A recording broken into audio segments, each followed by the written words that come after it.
बिस्मिल्लाहिर रहमानिर रहीम। Hello everyone, अस्सलामु आलाइकुम। प्रतिदिनेर मतो आजके आबारो चले एसेछि एकटी रेसिपि निये। आजकेर रेसिपिते थाकছে সিম ভাজি।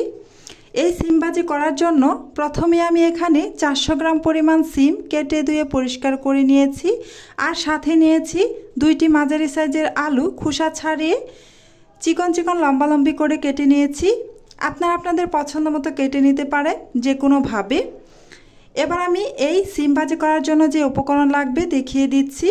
এখানে আমি দুইটি মাঝারি সাইজের পেঁয়াজ কুচি করে নিয়েছি আর নিয়েছি একটি বড় সাইজের রসুন কুচি, 4-5টি কাঁচামরিচের ফালি ও স্বাদমতো লবণ আর নিয়েছি এখানে 1/3 কাপ পরিমাণ সয়াবিন তেল। এই হচ্ছে উপকরণ। এবার আমি চুলায় চলে আসলাম। চুলায় একটা ফ্রাই প্যান গরম করে এতে আমি 1/3 কাপ পরিমাণ সয়াবিন তেল দিয়ে গরম করে নিচ্ছি। তেল গরম হয়ে গিয়েছে। এখন আমি এতে একটি বড় সাইজের রসুন কুচি ও দুইটি মাঝারি সাইজের পেঁয়াজ কুচি দিয়ে দিয়েছি। এবার নেড়েচেড়ে হালকা ব্রাউন কালার করে ভেজে নেব। খুব বেশি ব্রাউন কালার করে ভাজবো না। যখন দেখব হালকা ব্রাউন কালার হতে শুরু করে দিয়েছে তখনই এতে সিম ও আলু দিয়ে দিব। এই তো হালকা ব্রাউন কালার হতে শুরু করে দিয়েছে। এখন আমি এতে সিম ও আলু দিয়ে দিচ্ছি। সামান্য একটু নেড়েচেড়ে নিচ্ছি।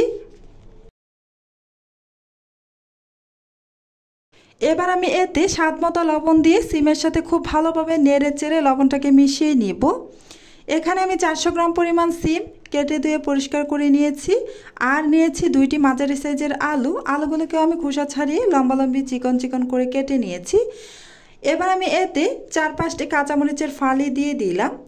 এবার ঢাকনা দিয়ে ঢেকে অপেক্ষা করব 4 মিনিট। চুলার আঁচ মিডিয়ামে রেখে।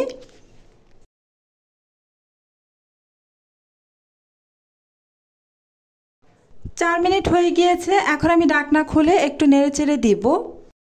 আগে থেকেই সিম সিদ্ধ করে তারপর ভাজি করে নেওয়া যায়, তবে সেভাবে সিদ্ধ করে ভাজি করার চাইতে এভাবে ডাইরেক্ট তেলের মধ্যে দিয়ে ভাজি করে নিলে এই ভাজিটার টেস্ট অনেক বেশি ভালো আসে। এভাবে সিম্পল পদ্ধতিতে সিম ভাজি খেতে কার কার পছন্দের কমেন্টের মাধ্যমে জানাতে পারেন। আমার কাছে এভাবে সিম্পল পদ্ধতিতে সিম ভাজি খেতে ভীষণ ভালো লাগে। এবার আমি একটু চেক করে নেব সিম ও আলু সিদ্ধ হয়েছে কিনা। এই তো সিম ও আলু সিদ্ধ হয়ে গিয়েছে। আমার সিম ভাজিটা করে না অলমোস্ট ডান। আজকের মতো এখানেই শেষ করছি। আবারও দেখা হবে পরবর্তীতে কোনো নতুন রেসিপির সাথে। আপনারা অনেক বেশি ভালো থাকবেন, সুস্থ থাকবেন। আল্লাহ হাফেজ।